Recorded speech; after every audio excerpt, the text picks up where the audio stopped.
time giving my talk, and kudos to me that I didn't try to get out of it, because I thought about it so much. Last time, I told Christy, I was emailing her going, I'm not ready, but let somebody else have a turn. So I didn't do that. Good. But with that said, so I feel really good about this, and I'm totally open for comments, of course, feedback. But it's been such a challenge for me figuring out what I want to talk about, because where I thought when I started this program and where I am today, I've been in this lab of what's really my message. Okay. So I'm hoping that that's the kind of general feedback. I am reading it. I didn't even try. I know I want to have slides, but until I know that this is it, that I really own that this is the core, there's no point in all that. Okay. So, general feedback, I'm going to read it, and All right.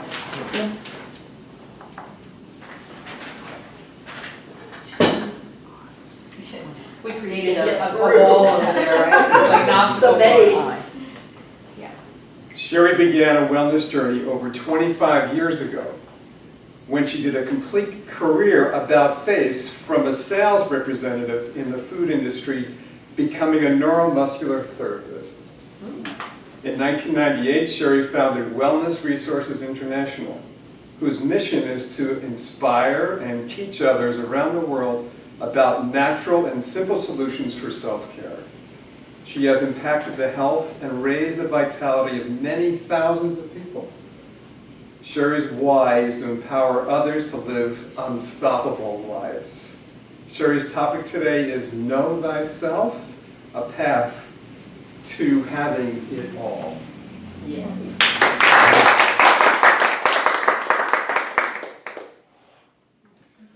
You can have it all. You really, really can. You can have your cake and eat it too. You can rock in all aspects of your work and your personal life.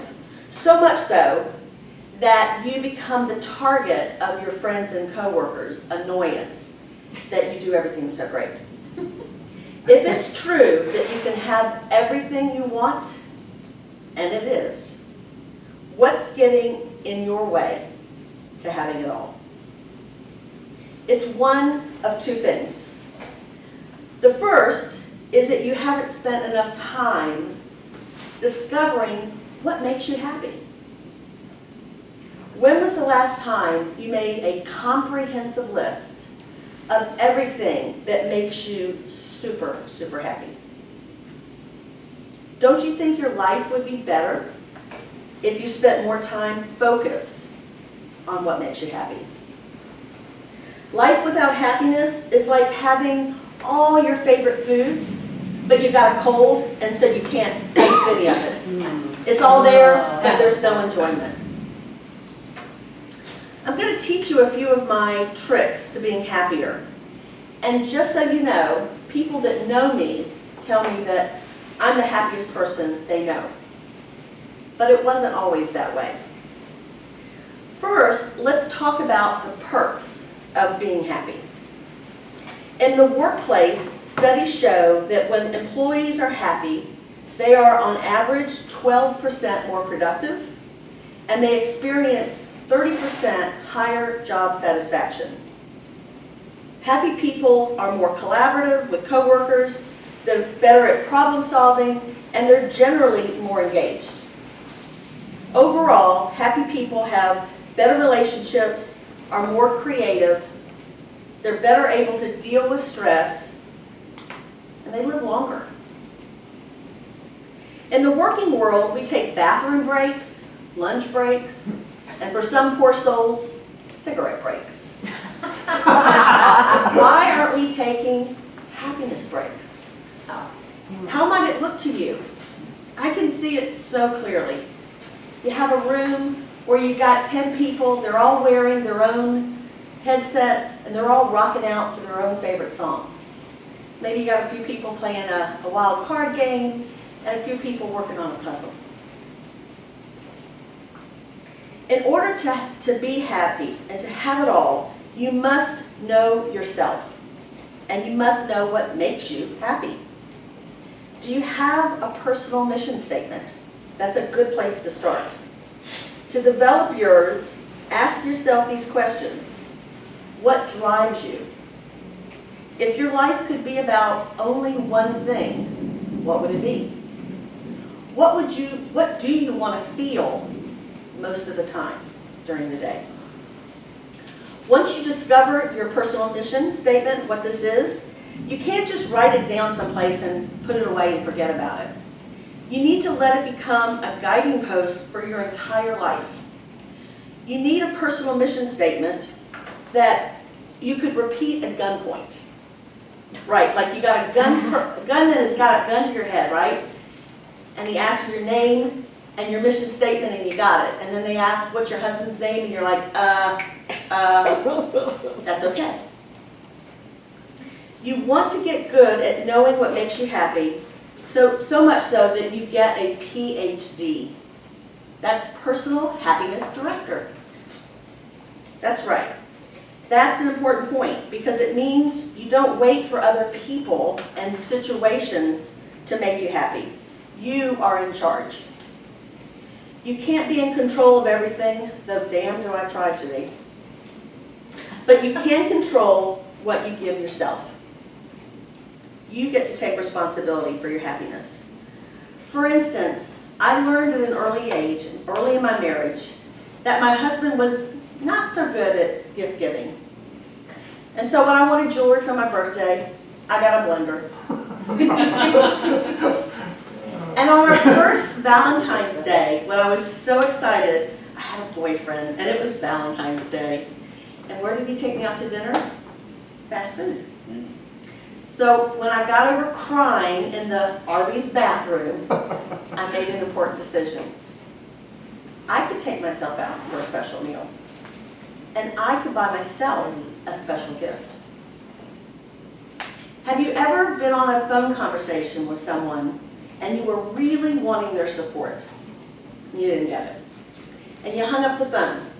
Maybe you were mad, maybe you were angry, but obviously disappointed. Well, here's another scenario when you have your PhD. You put the phone down and you continue the conversation. And you tell yourself out loud exactly what you wanted to hear. Thank you. Thank you so much. I knew you had my back. I knew you understood what I was looking for, what I was up to. And I really appreciate it. There's a different scenario.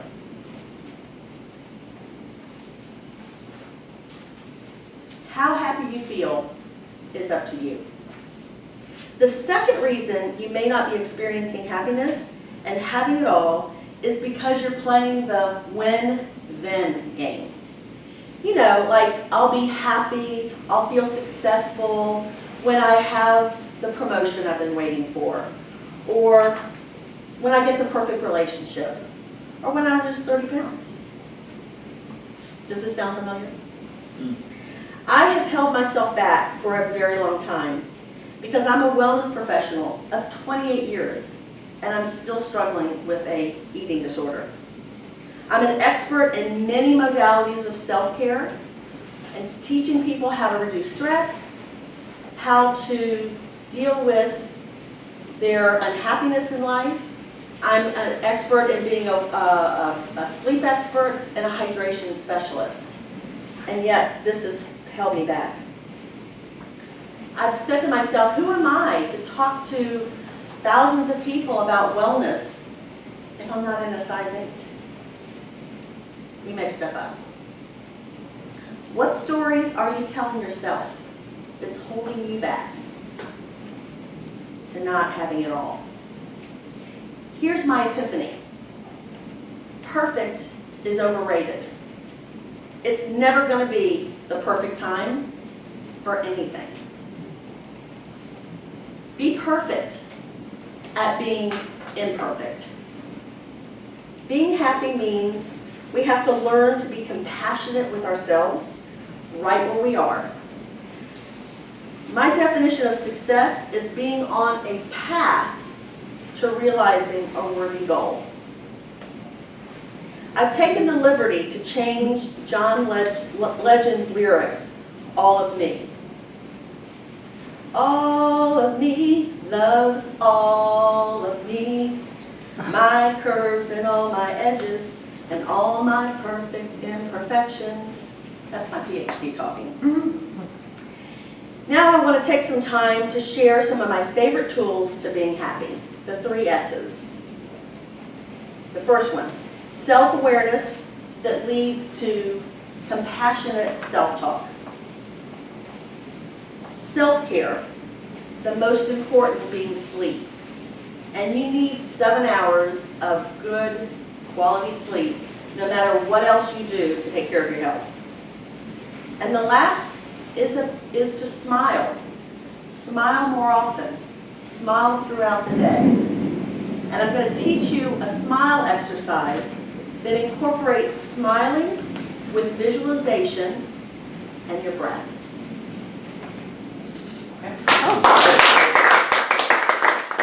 Wait, but you're really not going to do that. Yeah. I'm ready. I'm ready for that exercise. All right, I'm meeting you afterwards. Yeah, nice. There are lots of lunches I happening. know. Everybody's having lunch. All right, bring it on. All right, so Sherri, audience? Yes, Oh, who are you okay. talking to? Good question. I always think when I think about my, who I'm directing it to are companies, maybe probably mid-sized companies that have a lot of women, because part of what I'm going to lead into and talking about is women trying to do it all and being overwhelmed. So that's in my mind, it's going to be probably more women-dominated, Okay. and figuring out how to do the internal piece of being happy so that they don't get overwhelmed and then, quit. Okay. So, All right, so kind of almost in that work-life balance Yeah. kind of genre. Okay. Yes. Self-care a little bit. Yep. self-care, yeah. Yep.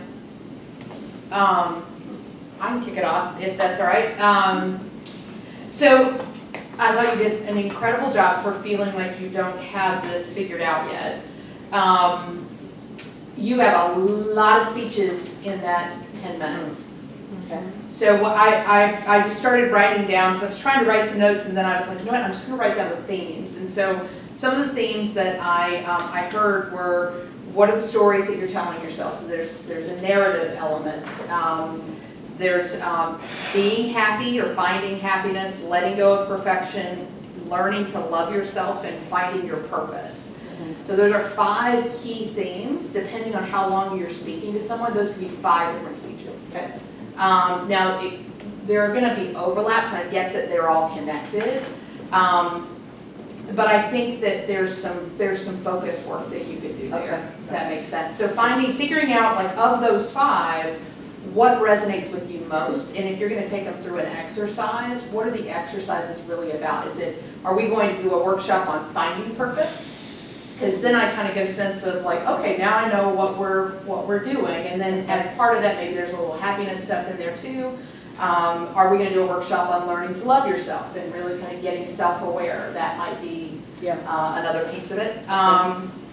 I thought there were some opportunities for you to kind of have some interesting opening lines, one-liners. What if I could tell you that you could increase your productivity by X% in the next 7 days? Would you listen? Say yes, right? That gets that audience kind of going. What if I could tell you that you could improve your relationships overnight by following these 3 steps? Would you be interested? Thank you. Say yes, right? So that kind of thing. Your intro was good. I liked what Steve read. I didn't have anything really to open up there. I liked the cold metaphor of not being able to taste this fabulous food. I thought that was really good. You had a couple of really funny things in there. I liked PhD, Personal Happiness Director. I think there's more you can play with there. I think you can work on not making your husband the bad guy, and I know that wasn't what your intent was. But I get it. Like, so we all have expectations, and we connect up with people who have a different love language. And he doesn't take me to nice restaurants, or he doesn't buy me jewelry, but he puts gas in my car every Saturday, right? Sure. So he's an active service guy, right? So kind of finding a way to You express. appreciate that. Well, Because I Yeah. get that that wasn't what you Yeah. were trying to do, Got but there's finding your power without necessarily having to blame someone else for Got it. So Okay, I think that was it. Okay. You know, you'll definitely need slides because my ADD brain was really struggling to write fast enough to keep up. okay, So, because there's just a lot of stuff. okay. So, but I thought you did great for feeling like that was, Mhm. that felt like that was real for you. Yeah. Oh, Yeah. uh-huh. It feels real, that's why once I got it done, which was late last night, to be honest, Pressure is a wonderful thing. it works every time, sadly. But, yeah, thank you. I have this struggle with, how does the 10-minute, this time slot work? Because I know that most people don't give, in the real world, 10-minute talks. So it's, I guess this is still that process of boiling down what Yeah. can be. Well, there's what you want on video, and then there is also learning to bottom line. Yeah, I think there is a real talent in getting it down to a smaller chunk, sure. right? How long did I speak for, by the way? You were just over 10 minutes. Okay. Yeah. I felt like I said the word happy a lot. I don't know if that bothered you all, but I'll ask for that feedback. Thank you. No, it seemed like your core message had to do with that. So I wrote down possible core messages for you. Your happiness is up to you. Setting the stage for your happiness, happiness and you, the productiveness of happiness. Take a happiness break. Are you ready for happiness break? Time for a happiness break. Like, it seems like that was your core message, like around that title. One thing I wouldn't use is the gun to your head. Yeah. I'll take that out of it. Yeah? In today's world, Yeah, exactly. I know. I kind of had that same thought. Yeah, it's kind Okay. of like a little like Too too much? close to Yeah. what's going on. Okay, Yeah. okay.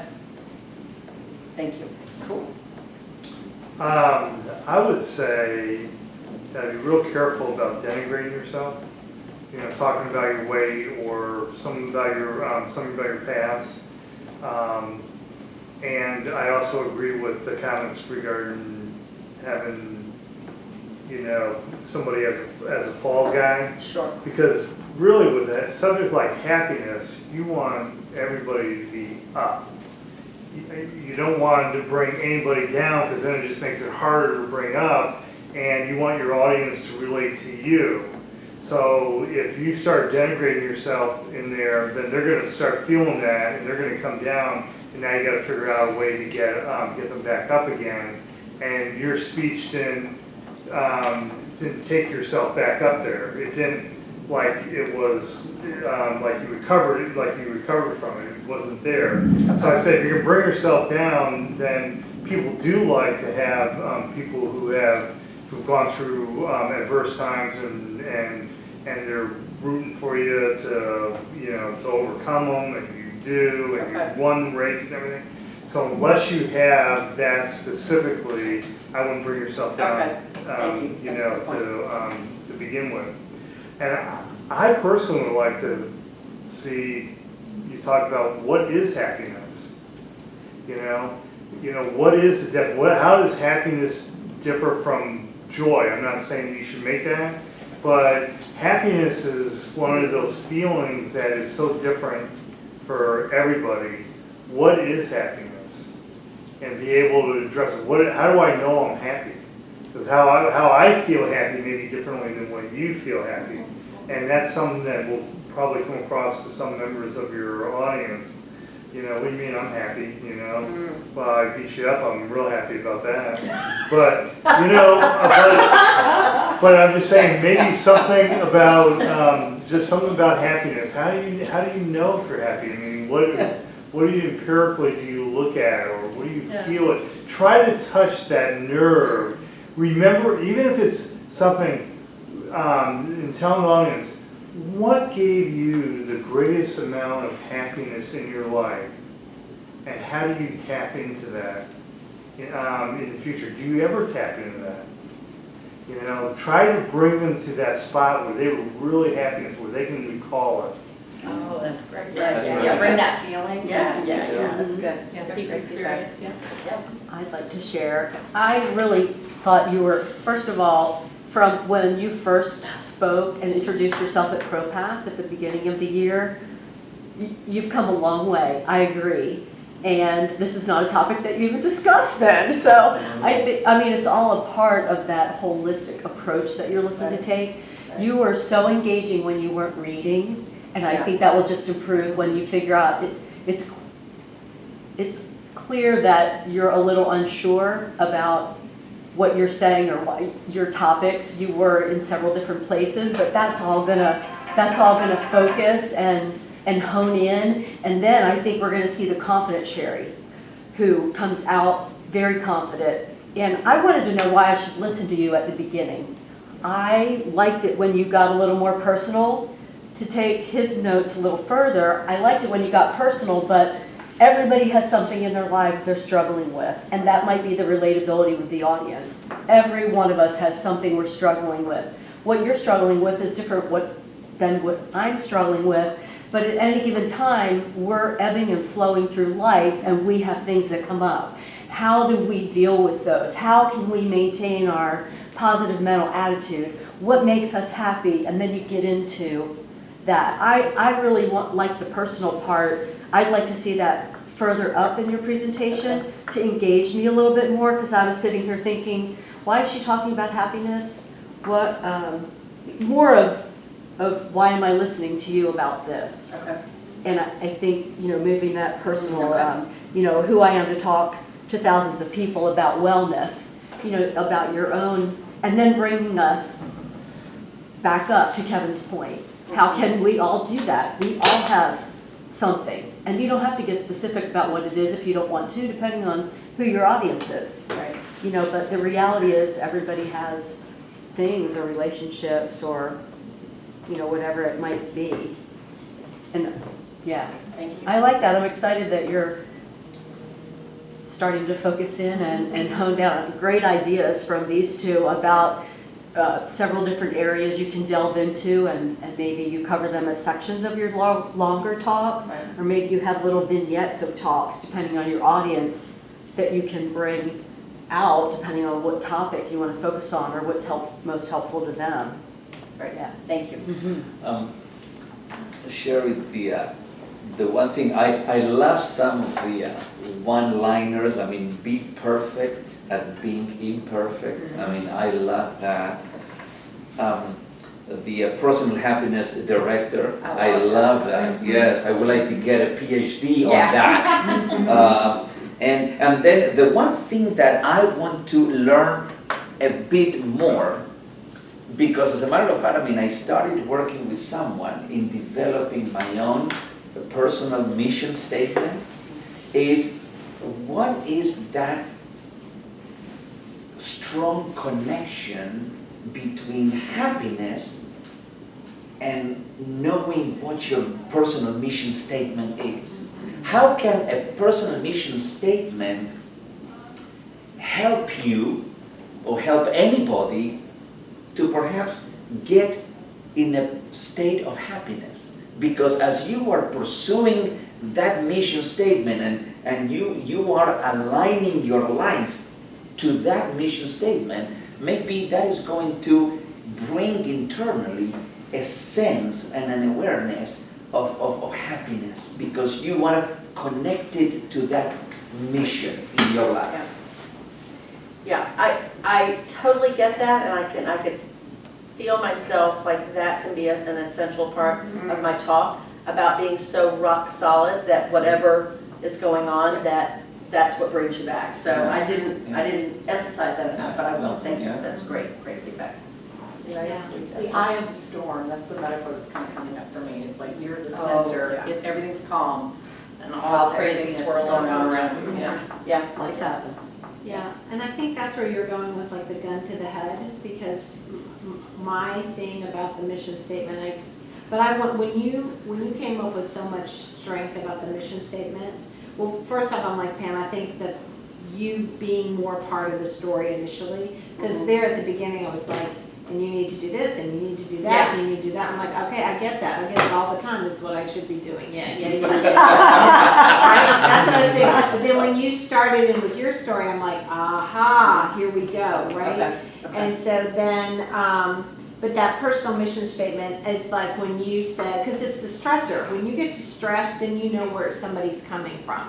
So the moment when you're really stressed, you start, you, I had a storm, you start with the mission statement, and then you may want to say, my mission is to continuously awaken myself and others to living an authentic and purposeful life. Like whatever your mission statement is, you like, bam, like they know, you got it, it's imbued, and this is who I stand for you, kind of thing.